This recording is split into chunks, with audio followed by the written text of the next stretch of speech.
সাইকেলওয়ালা মেয়েটি ভাবে, যাক, আজ রাতের খাবার মিলল।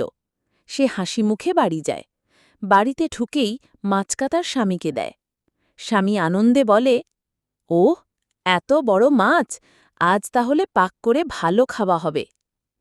রান্নার কাজ শুরু হয়। পেঁয়াজ কাটা, মশলা ভাজা, মাছের গন্ধে পুরো ঘর ভরে যায়। এদিকে দূরে একটা গাছের আড়ালে দাঁড়িয়ে সব দেখছে সেই মোটরসাইকেলওয়ালা মেয়ে। তার চোখে আছে এক ধরনের ধূর্ত আনন্দ। রান্না প্রায় শেষ। স্বামী হাত ধুয়ে টেবিলে বসতে যাবে, ঠিক তখনই দরজার কাছে শব্দ হয়।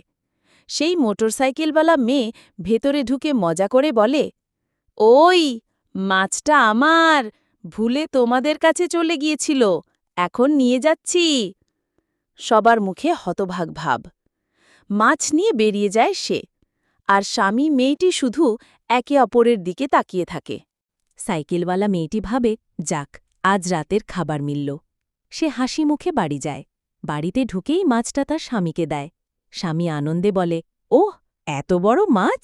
আজ তাহলে পাক করে ভালো খাওয়া হবে। রান্নার কাজ শুরু হয়। পেঁয়াজ কাটা, মশলা ভাজা, মাছের গন্ধে পুরো ঘর ভরে যায়। এদিকে দূরে একটা গাছের আড়ালে দাঁড়িয়ে সব দেখছে সেই মোটরসাইকেলওয়ালা মেয়ে। তার চোখে আছে এক ধরনের ধূর্ত আনন্দ। রান্না প্রায় শেষ। স্বামী হাত ধুয়ে টেবিলে বসতে যাবে, ঠিক তখনই দরজার কাছে শব্দ হয়।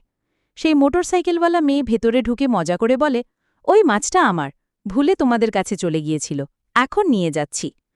সবার মুখে হতভাগ ভাব। মাছ নিয়ে বেরিয়ে যায় সে, আর স্বামী মেয়েটি শুধু একে অপরের দিকে তাকিয়ে থাকে। জীবনে অনেক সময় আমরা হঠাৎ কিছু পেয়ে যাই আর ভাবি এটা আমাদের প্রাপ্য, কিন্তু মনে রাখবেন, যা অন্যের তা একদিন ফিরে যাবে তার কাছেই, আর সেই সময় আপনার হতাশা হবে সবচেয়ে বড় শাস্তি।